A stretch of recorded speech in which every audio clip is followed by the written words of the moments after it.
TMH की book UPPSC prelims, जिसके अंदर विगत वर्षों के हल प्रश्न पत्र जो है दिए गए हैं। ठीक है, इसको हम लोग समाप्त करने का प्रयास कर रहे हैं। इसके अंतर्गत हमने जो है भारत एवं विश्व का भूगोल जो है सब्जेक्ट को स्टार्ट किया है।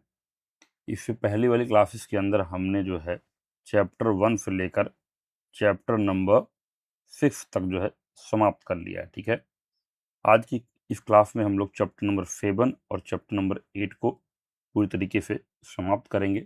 जो छात्र चैनल पर पहली बार हैं, नए हैं, प्लीज़ चैनल को सब्सक्राइब करना, बेल आइकन को प्रेस करना, साथ में वीडियो को लाइक तथा शेयर करना मत भूलिएगा, क्योंकि इस चैनल पर हम लोग फोकस कर रहे हैं ओनली ऑन यूपीपीएससी एस्पायरेंट्स। ठीक है, जो लोग यूपीपीएससी की तैयारी कर रहे हैं या यूपीपीएससी एग्जाम्स की तैयारी कर रहे हैं। ठीक है, तो चलिए स्टार्ट करते हैं आज की क्लास और चैप्टर नंबर 7 और 8 को पूरी तरीके से समाप्त करते हैं। चैप्टर नंबर 7, भारत की जलवायु। प्रश्न क्या है? निम्नलिखित में से कौन सा अस्थानीय तूफान बंगाल व असम में चाय व चावल की खेती के लिए लाभदायक है? आपके विकल्प हैं ब्लॉसम फ्लावर, मैंगो फ्लावर, नॉर्वेस्टर्स, कराबुरान। तो सही उत्तर क्या होगा आपका? नॉर्वेस्टर्स। आइए व्याख्या देखते हैं। नॉर्वेस्टर्स, इन्हें काल वैसाखी भी कहा जाता है। यह पूर्वी भारत के भागों पश्चिम बंगाल, बिहार, असम और उड़ीसा में प्री मानसून काल मार्च से मई में आने वाला स्थानीय तूफान है। यह पश्चिम व उत्तर पश्चिम दिशा से आता है और आमतौर पर शाम के समय तीव्र वर्षा, बिजली और आंधी लाता है। चाय व चावल की खेती के लिए यह अत्यंत लाभदायक होता है, क्योंकि इससे तापमान कम होता है, मिट्टी में नमी बढ़ती है, फसलों को पर्याप्त जल प्राप्त होता है। ब्लॉसम फ्लावर, यह केरल में अप्रैल मई में होती है। यह कॉफी के फूल खिलने में सहायक होती है, इसलिए यह चाय धान के लिए उपयुक्त नहीं है। मैंगो फ्लावर, यह कर्नाटक, केरल और तमिलनाडु में होने वाली वर्षा है, आम की फसल के पकने में सहायक होती है। काराबुरान, यह आंध्र प्रदेश और म्यांमार सीमा के आसपास होने वाला शुष्क, ठंडा और तेज हवा वाला तूफान है। यह कृषि के लिए हानिकारक माना जाता है। परीक्षा उपयोगी तथ्य देखते हैं। भारतीय मानसून, परिभाषा व महत्व। भारतीय मानसून एक जटिल मौसमी प्रणाली है जो कृषि, जल संसाधन और अर्थव्यवस्था की रीढ़ मानी जाती है। मानसून के प्रकार: दक्षिण पश्चिम मानसून जून सितंबर कुल वर्षा का लगभग 75 से 80% देता है। उत्तर पूर्वी मानसून अक्टूबर दिसंबर मुख्यतः तमिलनाडु, आंध्र प्रदेश और पुदुचेरी में वर्षा करता है। तीसरा, आगमन व प्रगति। दक्षिण पश्चिम मानसून सामान्यतः 1 जून के आसपास केरल तट पर पहुंचता है और क्रमशः पूरे देश में फैलता है। प्रभावकारी कारक: मानसून की तीव्रता एल नीनो और ला नीना जैसी महासागरीय घटनाओं से प्रभावित होती है। ला नीना वर्षों में प्रायः अच्छी वर्षा होती है। कृषि व अर्थव्यवस्था पर प्रभाव: अच्छी मानसूनी वर्षा से फसल उत्पादन, खाद्य सुरक्षा और ग्रामीण अर्थव्यवस्था को मजबूती मिलती है। अगला प्रश्न, सूची 1 को सूची 2 से जो है सुमेलित करना है। सूची 1 में प्रसिद्ध स्थानीय तूफान दिया गया है, सूची 2 में स्थान और क्षेत्र दिया गया है। ठीक है, आपको प्रॉपर्ली क्या करना है? मैच करना है। आम वर्षा, तटीय कर्नाटक क्षेत्र, यानी एक का 3 हो जाएगा। फूलों वाली बौछार, तो ये कहाँ होती है? ये होगी आपकी केरल में, बी का 2। काल वैसाखी जो होगी आपकी पश्चिम बंगाल में, सी का 4। लू, पंजाब से बिहार तक, डी का 1। 3241, विकल्प सी आपका सही होगा। आइए देखते हैं व्याख्या। आम्र वर्षा तटीय कर्नाटक क्षेत्र या ग्रीष्म ऋतु के अंत में केरल कर्नाटक में होने वाली पूर्व मानसून वर्षा है जो आमों को पकने में सहायक होती है। फूलों वाली बौछार केरल केरल में ग्रीष्म ऋतु के दौरान होने वाली हल्की बौछारें, इनसे कॉफी के पौधों में फूल आना शुरू होता है। काल बैसाखी पश्चिम बंगाल असम एवं पश्चिम बंगाल में अप्रैल मई में चलने वाले हिंसक तूफान, गरज चमक एवं तेज वर्षा इसके लक्षण हैं। लू पंजाब से बिहार तक उत्तरी भारत के विशाल मैदान में गर्मियों में चलने वाली अत्यधिक गर्म एवं शुष्क हवाएं हैं। भारत की स्थानीय हवाएं और तूफान लू मई जून में उत्तर भारतीय मैदानी भागों में चलने वाली अत्यंत गर्म व शुष्क हवा जो हीट स्ट्रोक और स्वास्थ्य जोखिम बढ़ाती है। समीर प्रणालियाँ तटीय क्षेत्रों में समुद्री स्थलीय समीर तथा हिमालय क्षेत्रों में पर्वतीय घाटी समीर दिन रात तापमान संतुलन में सहायक होती है। काल बैसाखी नॉर्वेस्टर प्री मानसून काल में पूर्वी भारत में आने वाले गरज चमक वाले तीव्र तूफान जो चाय, जूट व धान की खेती के लिए लाभकारी है। मैंगो फावर व ब्लॉसम फावर दक्षिण भारत में मानसून से पहले होने वाली हल्की वर्षाएं जो आम पकने और कॉफी के फूल खिलने में सहायक होती है। काली आंधी उत्तर पश्चिमी व मध्य भारत में मानसून पूर्व आने वाली धूल भरे तेज तूफान जो तापमान में अस्थायी गिरावट लाते हैं। भारतीय स्थानीय हवाएं स्थान विशेष के अनुसार जलवायु, कृषि और जीवन शैली को गहरा प्रभावित करती हैं। अगला प्रश्न,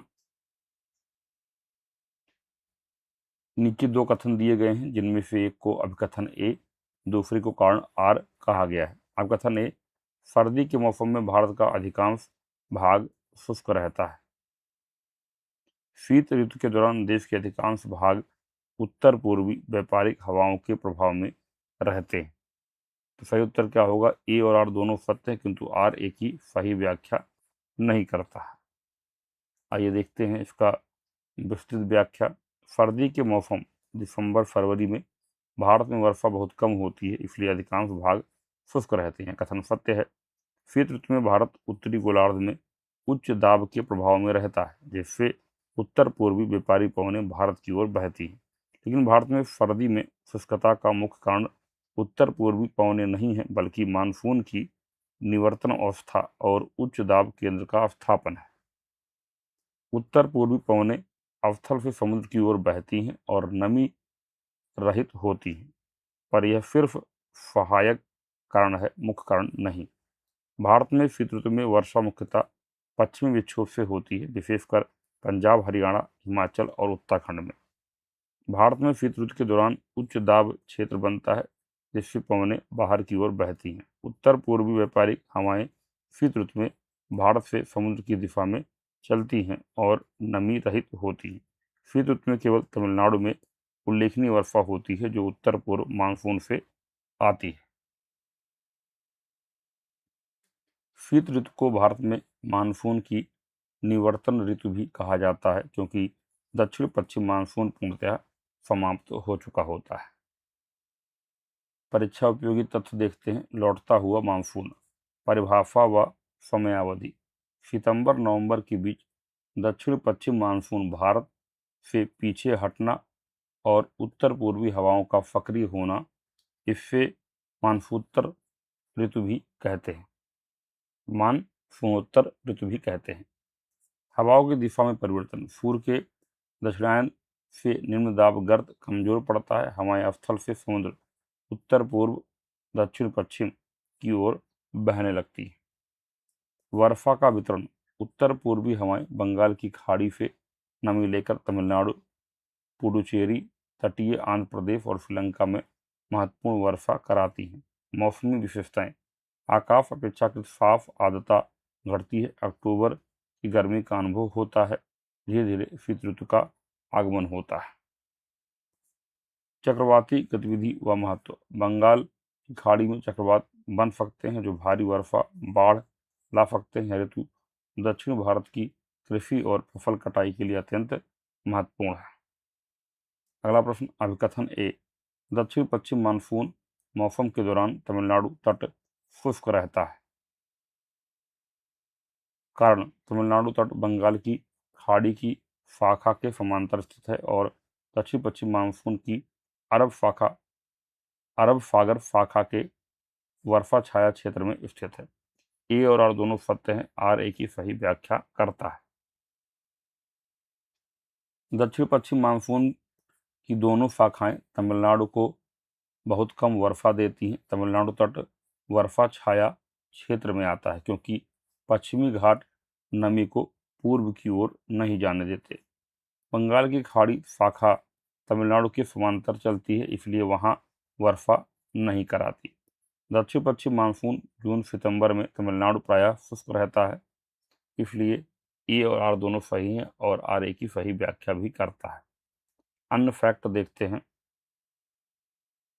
दक्षिण पश्चिम मानसून परिभाषा। दक्षिण पश्चिम मानसून जून से सितंबर के बीच सक्रिय होने वाली मौसमी हवाएं हैं जो भारत में कुल वर्षा का लगभग 75 to 80% प्रदान करती हैं। उत्पत्ति का कारण ग्रीष्मकाल में भारतीय भूभाग के अधिक गर्म होने से निम्न दाब क्षेत्र बनता है, जबकि हिंद महासागर पर अपेक्षाकृत उच्च दाब रहता है। इसी दाब अंतर से नमी युक्त हवाएं भूमि की ओर बहती हैं। हवाओं की दिशा में परिवर्तन। भूमध्य रेखा पार करने के बाद कोरलिफिस बल के प्रभाव से दक्षिण पूर्वी व्यापारिक हवाएं दक्षिण पश्चिमी हवाओं में परिवर्तित हो जाती है। मुख्य शाखाएं अरब सागर शाखा केरल तट से प्रवेश कर पश्चिमी घाट से टकराती है और प्रचुर ओरोग्राफिक वर्षा कराती है। बंगाल की खाड़ी शाखा उत्तर पूर्व भारत और गंगा के मैदानों में व्यापक वर्षा करती है। वर्षा का वितरण पश्चिमी घाट उत्तर पूर्व भारत और गंगा का मैदान अधिक वर्षा प्राप्त करते हैं, जबकि तमिलनाडु जैसे क्षेत्र वर्षा छाया में होने से कम वर्षा पाते हैं। महत्व। यह मानसून कृषि, जल संसाधन, जल विद्युत और खाद्य सुरक्षा के लिए अत्यंत आवश्यक है। भारतीय अर्थव्यवस्था की रीढ़ माना जाता है। मौसमी प्रभाव। मानसून के आगमन से तापमान में गिरावट आती है, आर्द्रता बढ़ती है और ग्रीष्मकालीन गर्मी से राहत मिलती है। प्रश्न।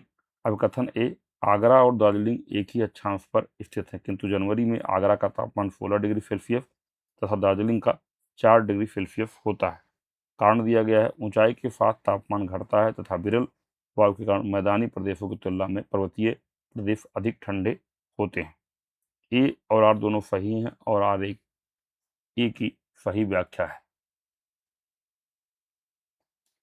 आगरा और दार्जिलिंग लगभग एक ही अक्षांश पर स्थित हैं, इसीलिए सामान्यतः उनके तापमान में अधिक अंतर नहीं होना चाहिए। लेकिन दार्जिलिंग ऊंचाई पर स्थित है, लगभग 2000 मीटर, जबकि आगरा मैदानी क्षेत्र है।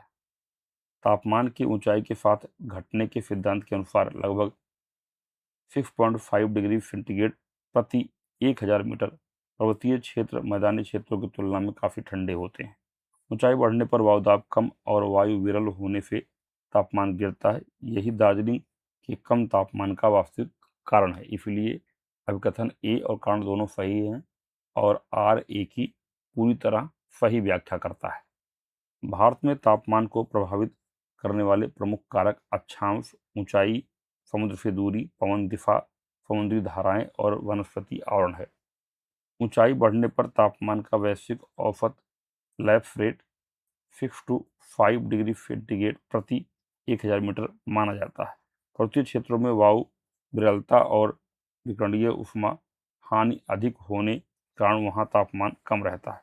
भारत के हिमालय क्षेत्र में जनवरी में न्यूनतम तापमान 0 से कई डिग्री नीचे जा सकता है, जबकि समान अक्षांश वाले मैदानी हिस्से उससे गर्म रहते हैं। अक्षांश एक समान होने पर भी ऊंचाई तापमान के अंतर में निर्णायक भूमिका निभाती है, जैसे आगरा, दार्जिलिंग, मैसूर, ऊटी आदि इसकी एग्जाम्पल है। निम्नलिखित में से कौन सा कारण भारत के उत्तर पश्चिम भाग में शीत ऋतु में होने वाली वर्षा के लिए उत्तरदायी है? पश्चिमी विक्षोभ। भारत के उत्तर पश्चिमी क्षेत्र पंजाब, हरियाणा, राजस्थान, पश्चिमी यूपी में शीत ऋतु में होने वाली वर्षा का प्रमुख कारण पश्चिमी विक्षोभ है। पश्चिमी विक्षोभ भूमध्य सागर के आसपास उत्पन्न होने वाला अल्प दाब तंत्र है जो पश्चिम से पूर्व की ओर बढ़ते हुए भारत पहुंचता है। पश्चिमी विक्षोभ भूमध्य सागरीय क्षेत्र से उत्पन्न होकर पश्चिमी हवा प्रवाह के साथ भारत में प्रवेश करता है। यह उत्तर भारत में हल्की फुल्की वर्षा, ओलावृष्टि और बादल गरज जैसी घटनाएं उत्पन्न करता है। यद्यपि पश्चिमी विक्षोभ को तकनीकी रूप से एक प्रकार का चक्रवातीय विक्षोभ माना जाता है, लेकिन उपलब्ध विकल्पों में सबसे उपयुक्त और विशिष्ट उत्तर पश्चिमी विक्षोभ ही है। यही कारण है कि यह शीत ऋतु में होने वाली वर्षा के लिए मुख्य रूप से जिम्मेदार है। यह वर्षा उत्तर भारत की रबी फसलों गेहूं, जौ, चना के लिए अत्यंत लाभकारी होती है। पश्चिमी विक्षोभ से अधिकतम वर्षा पंजाब और हरियाणा को प्राप्त होती है। भारत के पूर्वी राज्यों तक पहुंचते पहुंचते पश्चिमी विक्षोभ की तीव्रता काफी कम हो जाती है।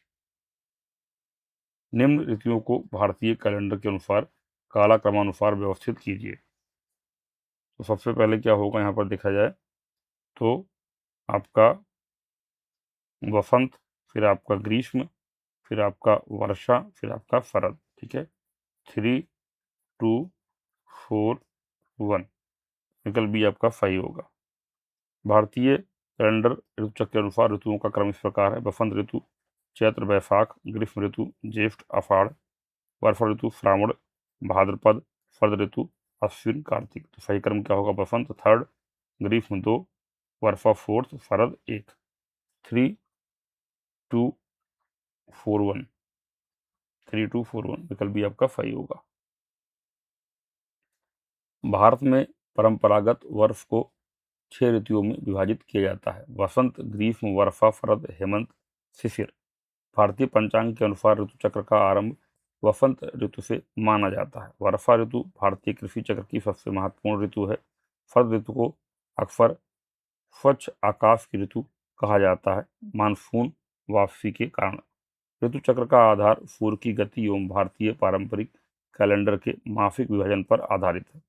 भारत के उत्तर पश्चिमी मैदानी क्षेत्र में पश्चिमी विक्षोभ से जाड़े में होने वाली वर्षा की मात्रा क्रमशः कम होती जाती है।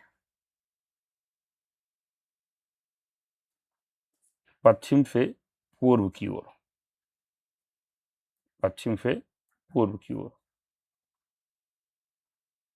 पश्चिमी विक्षोभ भूमध्य सागरीय क्षेत्र में उत्पन्न होने वाला एक अल्प दाब तंत्र है, जो पश्चिम से पूर्व की ओर बढ़ते हुए भारत के उत्तर पश्चिमी हिस्सों में शीतकालीन वर्षा कराता है। इसका प्रभाव सबसे अधिक पंजाब, हरियाणा, राजस्थान के उत्तर पश्चिमी भागों में देखा जाता है। जैसे जैसे यह तंत्र पूर्व की ओर बढ़ता है, नमी और ऊर्जा कम होती जाती है, इसलिए वर्षा की मात्रा भी कम होती जाती है। अतः वर्षा का क्रम पश्चिम से पूर्व की ओर घटता है, जो कि विकल्प बी को सही बनाता है। पश्चिमी विक्षोभ परिभाषा: पश्चिमी विक्षोभ भूमध्य सागरीय क्षेत्र में उत्पन्न होने वाली एक बाह्य उष्णकटिबंधीय आंधी है, जो पछुआ पवनों के साथ चलती है। नमी का स्रोत यह भूमध्य सागर, अटलांटिक महासागर और कैस्पियन सागर से नमी लेकर भारतीय उपमहाद्वीप की ओर बढ़ती है। वर्षा का स्वरूप उत्तर भारत, पाकिस्तान और नेपाल में यह अचानक वर्षा तथा हिमालय क्षेत्रों में हिमपात कराती है। समय और क्षेत्र यह मुख्यतः शीत ऋतु दिसंबर मार्च में उत्तर पश्चिम भारत, पंजाब, हरियाणा, राजस्थान, जम्मू कश्मीर, हिमाचल, उत्तराखंड को प्रभावित करती है। महत्व: यह एक गैर मानसूनी वर्षा प्रणाली है, जो रबी फसलों विशेषकर गेहूं के लिए लाभकारी होती है, लेकिन अत्यधिक सक्रिय होने पर ओलावृष्टि और फसल क्षति भी कर सकती है। अगला प्रश्न: भारत में मानसून की उत्पत्ति निम्नलिखित पवनों में किसके द्वारा होती है? दक्षिण पश्चिम पवन द्वारा। दक्षिण पश्चिम मानसूनी पवनें भारत में मुख्य मानसून लाती हैं। भारत में ग्रीष्म ऋतु के दौरान भूमध्य रेखा के दक्षिण में निम्न दाब क्षेत्र विकसित होता है। इसके परिणाम स्वरूप हिंद महासागर से दक्षिण पश्चिम दिशा की नमी युक्त पवनें भारत की ओर बढ़ती हैं। यही पवनें भारत में मुख्य दक्षिण पश्चिम मानसून की उत्पत्ति करती हैं। मानसून की दिशा: ग्रीष्म काल में प्रवाह दक्षिण पश्चिम उत्तर पूर्व दिशा, शीतकाल में प्रवाह उत्तरी भारत से दक्षिण पश्चिम दिशा। यह शुष्क उत्तर पूर्वी पवनें होती हैं, इसलिए भारत में होने वाली अधिकांश वर्षा दक्षिण पश्चिम मानसून द्वारा प्राप्त होती है। अन्य तथ्य देखते हैं: अल नीनो और ला नीना। ईएनएफओ चक्र: अल नीनो और ला नीना को सामूहिक रूप से ईएनएफओ कहा जाता है, जो प्रशांत महासागर के तापमान और वायुदाब में बदलाव से जुड़ा है। अल नीनो: मध्य एवं पूर्वी प्रशांत महासागर की सतह का तापमान सामान्य से अधिक गर्म हो जाता है, जिससे व्यापारिक पवनें कमजोर पड़ती हैं। अल नीनो का भारत पर प्रभाव। भारत में प्रायः कम मानसूनी वर्षा, सूखा और कृषि उत्पादन में गिरावट देखी जाती है। ला नीना, प्रशांत महासागर का सतही जल सामान्य से ठंडा हो जाता है, व्यापारिक पवनें मजबूत होती हैं और गर्म जल एशिया की ओर धकेला जाता है। ला नीना का भारत पर प्रभाव। भारत में सामान्यतः अच्छी मानसूनी वर्षा, बेहतर कृषि उत्पादन और कई बार सर्दियों में अधिक ठंड की स्थिति बनती है। चैप्टर नंबर 8, भारत की नदियां और जल संसाधन। निम्नलिखित में से कौन सी नदी अरब सागर में गिरती है? वह है आपकी पेरियार। ठीक है, केवल एक।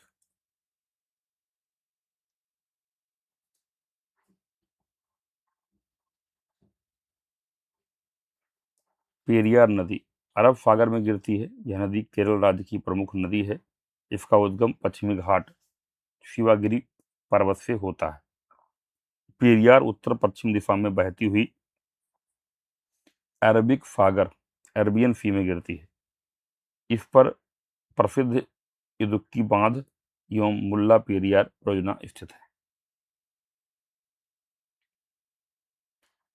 पेनार नदी, यह नदी आंध्र प्रदेश और तमिलनाडु से होकर बहती है। इसका उद्गम नंदी हिल्स कर्नाटक से होता है और यह बंगाल की खाड़ी में गिरती है।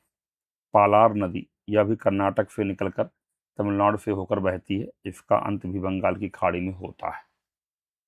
अगला प्रश्न, निम्नलिखित में से कौन सी नदी तिब्बत में मानसरोवर से उद्गमित होकर सिपकिला पहाड़ी दर्रे से होकर गुजरती है? वह है आपकी सतलुज।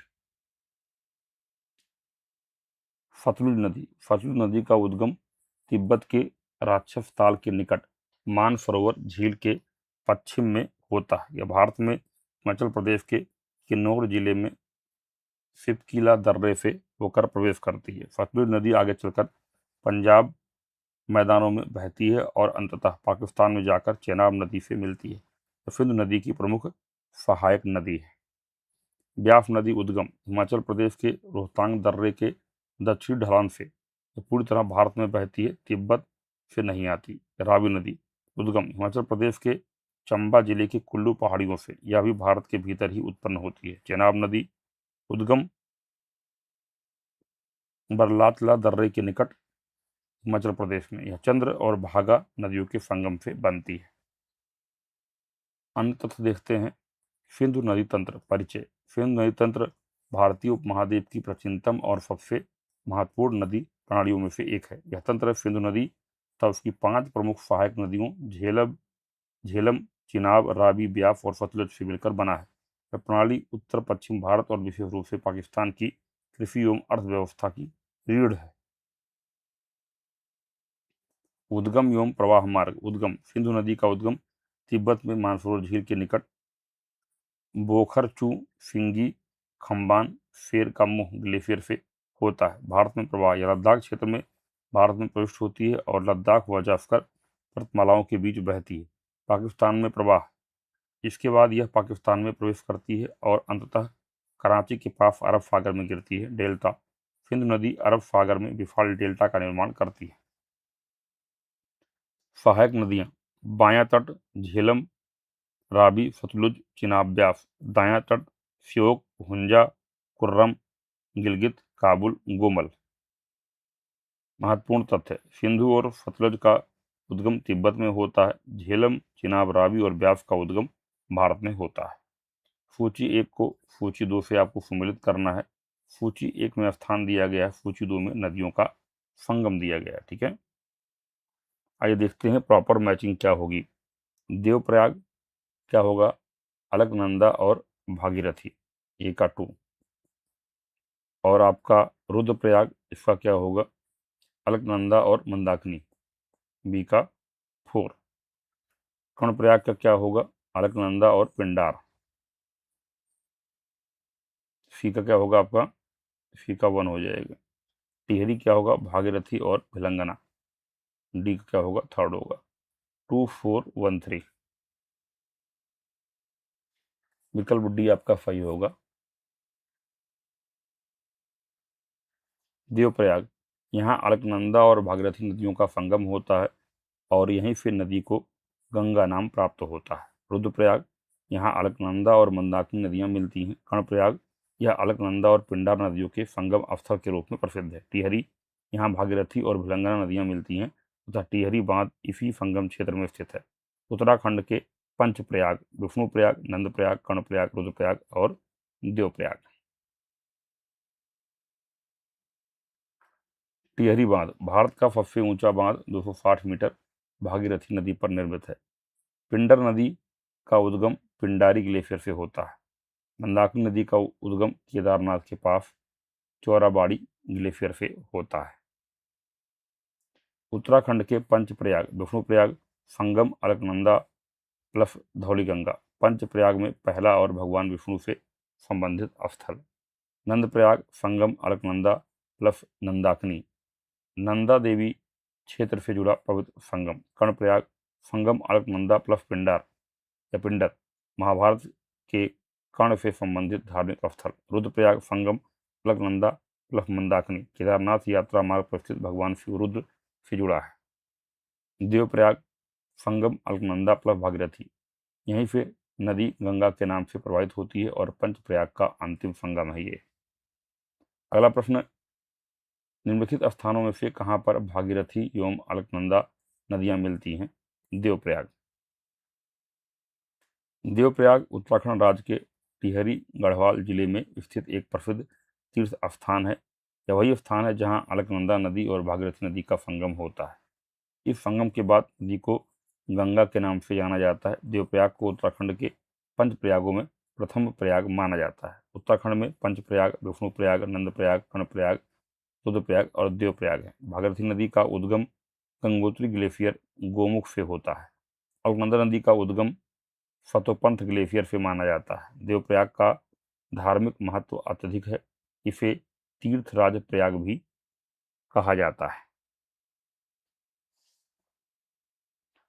निम्नलिखित में से कौन सा सहायक नदी सही संयोजित नहीं है? ठीक है, हेमावती कावेरी सही है, मालप्रभा कृष्णा सही है, मंजरा गोदावरी सही है, लेकिन प्राणहिता महानदी क्या है आपका रॉन्ग है। प्राणहिता नदी गोदावरी नदी की एक प्रमुख सहायक नदी है, ना कि महानदी की। ठीक है, तो यहाँ पर क्या होना चाहिए? गोदावरी होना चाहिए, ना कि हाँ महानदी। ठीक है, यह वर्धा और पेनगंगा के संगम से निर्मित होती है। यह दक्षिण दिशा में बहती हुए अंततः गोदावरी में मिलती है। अतः प्राणहिता महानदी का संयोजन गलत है। गोदावरी भारत की दूसरी सबसे लंबी नदी है और इसके तंत्र में प्राणहिता, इंद्रावती, मंजरा जैसी बड़ी सहायक नदियां शामिल हैं। दक्कन के पठारी नदियों में अधिकतर नदियां दक्षिण पूर्व दिशा में बहती हैं। कावेरी नदी की मुख्य सहायक नदियां हेमावती, काबिनी, भवानी। कृष्णा नदी की प्रमुख सहायक नदियां हैं मालप्रभा, घाटप्रभा, तुंगभद्रा। दक्षिण भारत की अधिकांश सहायक नदियां वर्षा आधारित होती हैं और मानसून पर निर्भर रहती हैं। अन्य तथ्य देखते हैं। प्रायद्वीपीय नदी तंत्र परिचय। प्रायद्वीपीय नदी तंत्र भारत के पठारी भाग, दक्कन पठार व मध्य भारत से निकलने वाली नदियों से बना है। ये नदियां प्रायः वर्षा आधारित होती हैं, अपेक्षाकृत स्थिर मार्ग रखती हैं और अधिकांशतः बंगाल की खाड़ी में गिरती हैं। अपवाद स्वरूप नर्मदा व तापी पश्चिम की ओर बहकर अरब सागर में गिरती हैं। प्रमुख प्रायद्वीपीय नदियां व उनकी सहायक नदियां गोदावरी, दक्षिण गंगा। उद्गम त्र्यंबकेश्वर, पश्चिमी घाट, महाराष्ट्र। प्रमुख सहायक नदियां प्राणहिता, वेनगंगा प्लस वर्धा, इंद्रावती, मंजरा, पूर्णा, सबरी। विशेषता प्रायद्वीपीय नदियों में सबसे लंबी। कृष्णा उद्गम महाबलेश्वर, पश्चिमी घाट, महाराष्ट्र। प्रमुख सहायक नदियां हैं तुंगभद्रा, भीम, घाटप्रभा, मालप्रभा, मुफी, कोयना। कावेरी उद्गम ब्रह्मगिरी पहाड़ियां, पश्चिमी घाट, कर्नाटक। प्रमुख सहायक नदियां हैं हरंगी, हेमावती, काबिनी, सुवर्णवती, भवानी। विशेषता तमिलनाडु की जीवन रेखा। महानदी उद्गम सिहावा पर्वत, छत्तीसगढ़। प्रमुख सहायक नदियां हैं शिवनाथ, हफदेव, जोंक, इब, मंद, तेल। नर्मदा व तापी। पश्चिम वाहिनी उद्गम नर्मदा, अमरकंटक, तापी, सतपुड़ा। विशेषता बर्फ घाटी से प्रवाह डेल्टा नहीं एस्चुरी का निर्माण करती हैं। प्रायद्वीपीय नदी तंत्र की प्रमुख विशेषताएं। प्रवाह दिशा अधिकांश नदियां पश्चिम से पूर्व बंगाल की खाड़ी, नर्मदा तापी पूर्व से पश्चिम की ओर अरब सागर में गिरती है।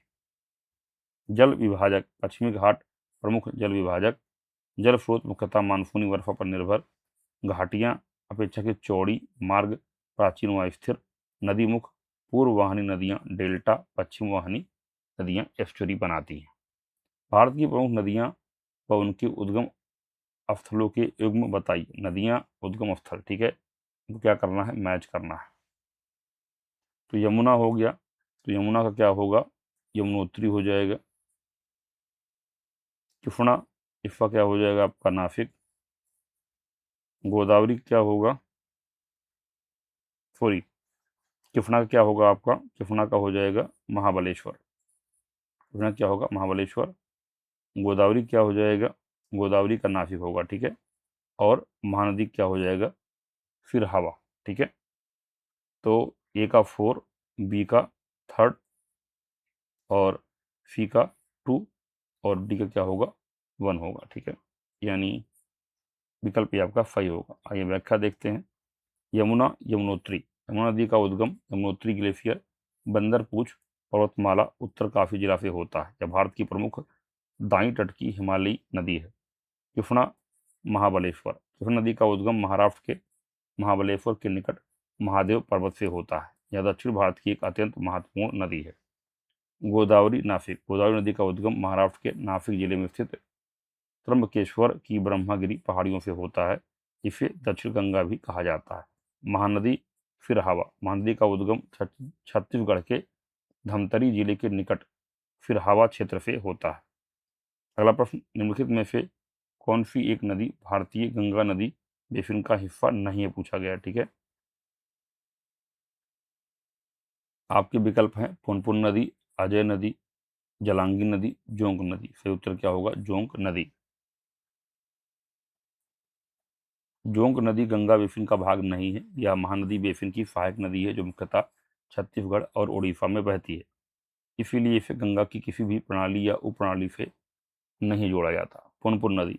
पुनपुन नदी गंगा की सहायक नदी है। यह झारखंड से निकलकर बिहार में गंगा से मिलती है। अजय नदी। अजय नदी का प्रवाह बिहार, झारखंड, पश्चिम बंगाल में होता है। यह भागीरथी हुगली प्रणाली से मिलती है, अतः गंगा बेसिन का हिस्सा है। जलांगी नदी। जलांगी नदी पश्चिम बंगाल में भागीरथी हुगली नदी से मिलती है। यह भी गंगा बेसिन का अंग है। अन्य तथ्य देखते हैं। गंगा नदी तंत्र, उद्गम व निर्माण। गंगा का निर्माण देवप्रयाग में भागीरथी, गोमुख, गंगोत्री हिमानी और अलकनंदा संतोपंथ हिमानी के संगम से होता है। प्रवाह मार्ग, गंगा उत्तराखंड, उत्तर प्रदेश, बिहार, झारखंड की सीमा पश्चिम बंगाल से बहती हुई बांग्लादेश में पद्मा कहलाती है। मुहाना व डेल्टा। बांग्लादेश में गंगा, ब्रह्मपुत्रा, जमुना, मेघना के साथ मिलकर बंगाल की खाड़ी में गिरती है और सुंदरवन डेल्टा का निर्माण करती है। प्रमुख सहायक नदियां बाएं तट की हैं रामगंगा, गोमती, घाघरा, गंडक, कोसी। दाएं तट की सहायक नदियां यमुना सबसे लंबी सहायक नदी है, सोन नदी, वितरिका, हुगली जिसमें दामोदर मिलती है। महत्व, गंगा भारत की सबसे बड़ी नदी प्रणाली है। कृषि, पेयजल, अर्थव्यवस्था, धार्मिक, सांस्कृतिक जीवन, हरिद्वार, प्रयागराज, वाराणसी और पार्षद के लिए जीवन रेखा है। अगला प्रश्न, निम्नलिखित में से कौन सी नदी उत्तर प्रदेश राज्य से प्रवाहित नहीं होती है। सोन नदी ये होती है, हिंडन नदी ये भी होती है, शारदा नदी ये भी होती है, गंडक नदी ये नहीं होती। गंडक नदी उत्तर प्रदेश से नहीं बहती है। यह नदी नेपाल के हिमालय क्षेत्र से निकलकर सीधा बिहार में प्रवेश करती है। आगे यह सोनपुर, पटना के निकट गंगा नदी में मिल जाती है। इसका प्रवाह मार्ग उत्तर प्रदेश की सीमा से नहीं गुजरता, इसलिए यह यूपी से संबंध नदी नहीं है। सोन नदी। सोन नदी उत्तर प्रदेश के दक्षिणी भाग से होकर बहती है, विशेषकर सोनभद्र और चंदौली क्षेत्रों से। यह गंगा की सहायक नदी है। हिंड नदी पश्चिमी उत्तर प्रदेश, गाजियाबाद, मेरठ, बागपत आदि से होकर बहती है और यमुना में मिलती है। शारदा नदी। शारदा नदी काली नदी, महाकाली, उत्तराखंड और नेपाल सीमा से बहते हुए उत्तर प्रदेश, लखीमपुर खीरी आदि में प्रवेश करती है। उत्तर प्रदेश की नदियां कुल स्थिति। उत्तर प्रदेश में लगभग 30 नदियां बहती हैं। इनमें गंगा और यमुना सबसे प्रमुख हैं जो प्रयागराज में संगम बनाती हैं। प्रमुख नदियां हैं गंगा, यमुना, गोमती, सरयू, घाघरा, रामगंगा, शारदा, राप्ती, गंडक, बेतवा, चंबल, सोन आदि राज्य की मुख्य नदियां हैं। हिमालयी नदियां गंगा, यमुना, रामगंगा, गोमती, सरयू, घाघरा, शारदा, गंडक, राप्ती ये बारहमासी हैं और सिंचाई के लिए अत्यंत महत्वपूर्ण है। पठारी दक्षिण नदियां चंबल, बेतवा, सोन और केन प्रायद्वीपीय पठार से निकलती हैं और बुंदेलखंड व दक्षिणी यूपी में महत्वपूर्ण भूमिका निभाती हैं। आर्थिक व सांस्कृतिक महत्व नदियां सिंचाई, पेयजल, कृषि, धार्मिक गतिविधियों, अयोध्या, प्रयागराज, मथुरा, वाराणसी में राज्य की अर्थव्यवस्था की आधारशिला है। यहाँ पर दो कथन दिए गए हैं, एक अभिकथन है और एक दिया गया है कारण। अभिकथन क्या कहता है? तीस्ता नदी पहले गंगा की सहायक नदी थी, लेकिन अब वह ब्रह्मपुत्रा की सहायक नदी है। कारण दिया गया है नदी अपहरण हिमालय की नदियों का एक प्रमुख गुण है। तो सही उत्तर क्या होगा? ए और आर दोनों क्या हैं? सही हैं और आर ए की सही व्याख्या करता है। आइए व्याख्या देखते हैं। ऐतिहासिक रूप से तीस्ता नदी गंगा नदी प्रणाली का हिस्सा थी और दक्षिण की ओर प्रवाहित होती थी। सन 1787 ईस्वी की भीषण बाढ़ के बाद नदी का मार्ग बदल गया और यह दक्षिण पूर्व की ओर मुड़कर ब्रह्मपुत्र नदी प्रणाली में सम्मिलित हो गई। हिमालयी नदियों में भू आकृतिक परिवर्तन एक प्रमुख कारण नदी अपहरण है। नदी अपहरण में एक शक्तिशाली नदी तीव्र कटाव के कारण दूसरे जलग्रहण क्षेत्र की छोटी नदी को खींच लेती है और उसके प्रवाह को अपने में मिला लेती है। ठीक यही प्रक्रिया तीस्ता नदी के मार्ग परिवर्तन में परिलक्षित होती है, इसलिए आर ए की सही व्याख्या भी करता है। अगला प्रश्न क्या है? यमुना नदी की निम्नलिखित सहायक नदियों पर विचार कीजिए, उन्हें पश्चिम से पूर्व की ओर क्रम में व्यवस्थित कीजिए। ठीक है, तो हमें पश्चिम से पूर्व की ओर लगाना है। ठीक है, वेस्ट टू ईस्ट। तो सबसे पहले क्या आएगा? सबसे पहले आएगा आपका चंबल यानी 4, फिर आएगा आपका सिंध 3, फिर आएगा आपका बेतवा 1, फिर आएगा आपका केन 2, 4 3 1 2। विकल्प ये आपका सही होगा। यमुना नदी भारत की प्रमुख दाहिनी तट की नदी है। इसमें पश्चिम से पूर्व की दिशा में 4 मुख्य सहायक नदियां सम्मिलित होती हैं: चंबल, सिंध, बेतवा, केन। चंबल, सिंध, बेतवा, केन, CSBK। ये सभी नदियां मध्य भारत के पठारी क्षेत्र से निकलकर उत्तर भारत के मैदानी भागों में यमुना से मिलती है। क्रम पश्चिम से पूर्व की ओर चंबल, सिंध, बेतवा, केन। चंबल नदी मध्य प्रदेश के जनपद इंदौर के पास जाना पाव की पहाड़ियों से निकलती है। सिंध नदी मध्य प्रदेश के विदिशा जिले से निकलती है और यमुना की सहायक है। बेतवा नदी रायसेन जिले में विंध्य पर्वतमाला मध्य प्रदेश से निकलती है तथा हमीरपुर उत्तर प्रदेश के पास यमुना में मिलती है। केन नदी कटनी जिले मध्य प्रदेश के पास निकलती है और यमुना में संगम करती है। ये सभी चारों नदियां यमुना की दक्षिणी दाहिनी तट सहायक नदियां हैं। यमुना नदी की सहायक नदियां दाहिने तट की प्रमुख सहायक नदियां हैं। चंबल सबसे लंबी सहायक नदी है। सिंध, बेतवा और केन ये मुख्यतः मध्य भारत बुंदेलखंड से आती हैं और मैदानी क्षेत्र में यमुना को जल प्रदान करती हैं। बाएं तट की प्रमुख सहायक नदियां टोंस सबसे अधिक जल देने वाली है, ये हिंडन है, गिरी, सेंगर, साहिबी। इनमें हिमालयी और मैदानी दोनों प्रकार की नदियां शामिल हैं। सबसे महत्वपूर्ण सहायक टोंस नदी हिमालय से आती है और यमुना के प्रवाह में सबसे अधिक योगदान देती है।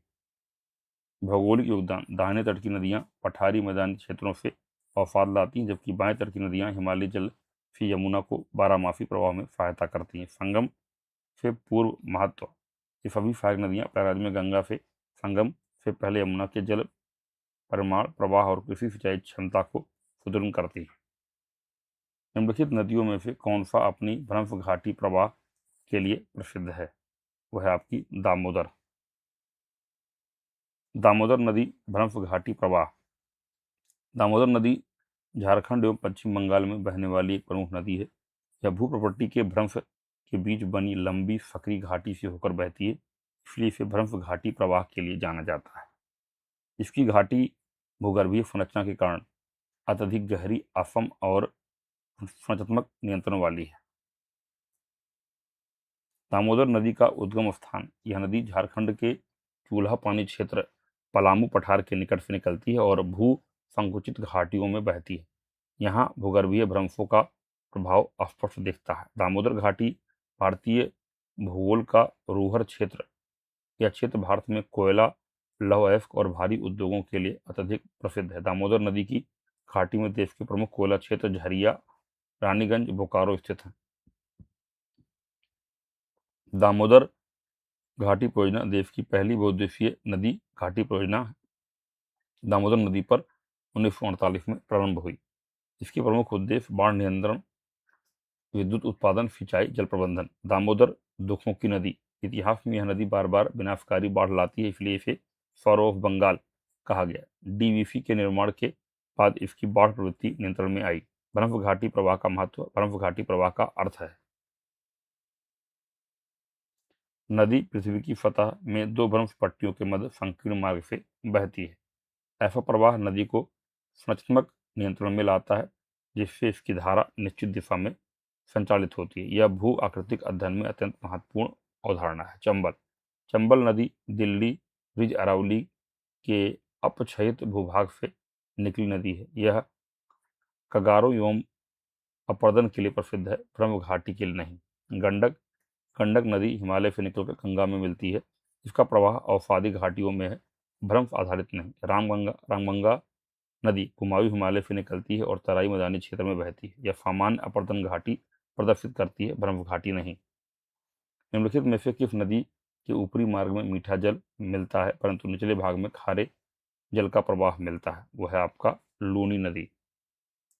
लूनी नदी राजस्थान में अरावली पर्वतमाला के निकट नागा पहाड़ियों से उत्पन्न होती है। नदी के ऊपरी भाग में मीठा जल मिलता है क्योंकि स्रोत क्षेत्र में वर्षा जल और प्राकृतिक भूजल का प्रभाव अधिक होता है। जैसे जैसे नदी बालोतरा की ओर बढ़ती है, निचले भाग में इसका जल खारा हो जाता है।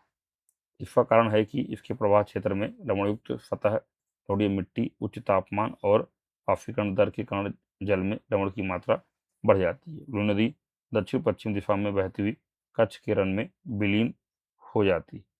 नदी के जल के खारापन के कारण इसे लवणवती लूनी नदी कहा जाता है। लूनी नदी राजस्थान की सबसे बड़ी अंतःस्थलीय नदी है। इसका प्राचीन नाम सागर सती है। बालोतरा पहुंचते पहुंचते नदी का जल लवणीय हो जाता है। लूनी नदी कच्छ के रन में विलीन हो जाती है, समुद्र तक नहीं पहुंचती। लूनी नदी लवणवती शब्द से व्युत्पन्न है, जिसका अर्थ है खारे पानी वाली नदी। बराक नदी पूर्वोत्तर भारत की प्रमुख नदी है। इसका जल पूर्णतः मीठा रहता है, खारा नहीं होता। घाघरा नदी हिमालय नदी है और गंगा की सहायक नदी है। इसका पानी पूरे प्रवाह में मीठा रहता है। अगला प्रश्न, मोरीबंद डेल्टा निम्नलिखित में से किस डेल्टा का एक उप विभाग है? बंगाल डेल्टा। बंगाल डेल्टा विश्व का सबसे बड़ा डेल्टा है, जो गंगा, ब्रह्मपुत्र और मेघना नदियों के संगम से बना है। जो डेल्टा कई नामों से जाना जाता है, Ganga delta, Sundarban delta, Ganga Brahmaputra delta आदि। बंगाल डेल्टा को 3 उपभागों में विभाजित किया गया है। मोरीबंद डेल्टा पश्चिमी निष्क्रिय भाग, फकरी डेल्टा पूर्वी भाग जहां मेघना नदी सक्रिय है, ज्वार फकरी डेल्टा ज्वार भाटा से प्रभावित क्षेत्र है। मोरीबंद डेल्टा शब्द का प्रयोग सर्वप्रथम कानन गोपाल बागची ने वर्ष 1944 में किया था। यह डेल्टा अब निष्क्रिय हो चुका है, यहाँ गाद जमाव की दर बहुत कम हो गई है। अन्य महत्वपूर्ण तथ्य, प्रमुख नदी डेल्टा, विश्व का सबसे बड़ा डेल्टा गंगा ब्रह्मपुत्र मेघना सुंदरवन डेल्टा विश्व का सबसे बड़ा डेल्टा है, जो भारत, पश्चिम बंगाल और बांग्लादेश में फैला है तथा विश्व का सबसे बड़ा मैंग्रोव वन क्षेत्र भी है। विश्व के प्रमुख डेल्टा उदाहरण के तौर पर नील डेल्टा मिस्र, Mississippi delta America, Amazon delta दक्षिण America, Danube delta Europe, Huang Ho पीली नदी डेल्टा चीन, भारत के गोदावरी व कृष्णा डेल्टा। डेल्टा का निर्माण कारण, नदियों द्वारा समुद्र में गिरते समय लाई गई अत्यधिक तलछट सेडिमेंट्स के जमाव से डेल्टा बनते हैं, जहां नदी की वेग शक्ति घटती है। डेल्टा के प्रमुख प्रकार आकार आधारित, चापाकार अर्कुएट नील नदी, पक्षी पैर बर्ड फूट मिसिसिपी नदी, ज्वार नदमुखी एस्चुरी नर्मदा तापी, कफपेट तिबर नदी इटली। महत्व, डेल्टा क्षेत्र अत्यंत उपजाऊ, घनी आबादी वाले और कृषि, मत्स्य पालन व जैव विविधता के लिए महत्वपूर्ण होते हैं। सुंदरवन जैसे डेल्टा जलवायु संरक्षण में भी सहायक हैं। भारत की निम्नलिखित नदियों में से कौन पश्चिमी घाट से नहीं निकलती? गोदावरी निकलती है, कावेरी निकलती है, काबाम निकलती है, तापी नहीं निकलती। ताप्ती नदी मध्य प्रदेश के मुल्ताई नगर बैतूल जिला से निकलती है। यह पश्चिमी घाट से नहीं निकलती बल्कि सतपुड़ा पर्वत के मल्ताई पठार से उद्गमित होती है। इसका प्रवाह दिशा पश्चिम की ओर है और यह खंबात की खाड़ी अरब सागर में गिरती है। ताप्ती भारत की दो प्रमुख रिफ्ट घाटी नदियों में से एक है। दूसरी कौन सी है? नर्मदा है। ताप्ती और नर्मदा भारत की दो प्रमुख रिफ्ट घाटी नदियां हैं जो पश्चिम की ओर बहती हैं। ताप्ती नदी तीन राज्यों मध्य प्रदेश, महाराष्ट्र, गुजरात से होकर गुजरती है। ताप्ती नदी का बेसिन नर्मदा की तुलना में फकरा और छोटा है। इसका मार्ग अधिकतर समांतर घाटियों से होकर गुजरता है। गोदावरी का उद्गम त्र्यंबकेश्वर, नासिक, महाराष्ट्र में पश्चिमी घाट से होता है। गोदावरी को दक्षिण गंगा कहा जाता है। यह भारत की दूसरी सबसे लंबी नदी है। पश्चिमी घाट से निकलने वाली अधिकांश नदियां गोदावरी, कावेरी, कृष्णा, पेरियार पूर्व की ओर बहती हैं। कावेरी का उद्गम तलक्कावेरी, कूर्ग जिला, कर्नाटक में पश्चिमी घाट से होता है, इसलिए यह विकल्प भी गलत है। काबाम नदी भी कर्नाटक केरल क्षेत्र में पश्चिमी घाट से निकलने वाली नदी है। अन्य महत्वपूर्ण तथ्य: अरब सागर में गिरने वाली प्रमुख नदियां। भारत की पश्चिम की ओर बहने वाली अधिकांश नदियां पश्चिमी घाट या मध्य भारत से निकलकर अरब सागर में गिरती हैं। ये नदियां सामान्यतः ज्वार नदमुख बनाती हैं, न कि डेल्टा। प्रमुख नदियां कौन सी हैं? नर्मदा, उद्गम अमरकंटक, मध्य प्रदेश। विशेषता: सबसे लंबी पश्चिम की ओर बहने वाली नदी, ब्रह्म घाटी में प्रवाहित, मुहाना, अरब सागर, गुजरात। अगला है आपका ताप्ती, उद्गम सतपुड़ा श्रेणी। विशेषता: नर्मदा के समांतर पश्चिम की ओर बहती है, मुहाना, अरब सागर, गुजरात। साबरमती, उद्गम अरावली पर्वत, राजस्थान, मुहाना, अरब सागर, गुजरात। माही, उद्गम विंध्य पर्वत। विशेषता: मध्य प्रदेश, राजस्थान, गुजरात से होकर बहती है, मुहाना, अरब सागर। सिंधु इंडस मुख्यधारा, उद्गम तिब्बत मानसरोवर क्षेत्र, मार्ग भारत पाकिस्तान, मुहाना, अरब सागर, कराची के पास। दक्षिण भारत की प्रमुख पश्चिम वाहिनी नदियां: पेरियार केरल की सबसे लंबी नदी है, जल विद्युत एवं सिंचाई में महत्वपूर्ण। शरावती कर्नाटक, विशेषता जोग जलप्रपात इसी नदी पर है, मुहाना, अरब सागर। मांडवी गोवा में है, गोवा की प्रमुख नदी है। ज्वार नदमुख विकसित होता है इसमें। ज्वारी ये भी गोवा की है, मांडवी के साथ मिलकर गोवा का मुख्य नदी तंत्र बनाती है। भारतपुझा नील नदी केरल की दूसरी सबसे लंबी नदी है। अन्नामलाई पहाड़ियों से इसका उद्गम होता है। विशेष अपवाद लूनी, राजस्थान, उद्गम अरावली पर्वत। विशेषता अरब सागर की ओर प्रभावित होती है लेकिन कच्छ के रण में लुप्त हो जाती है, समुद्र तक नहीं पहुंच पाती।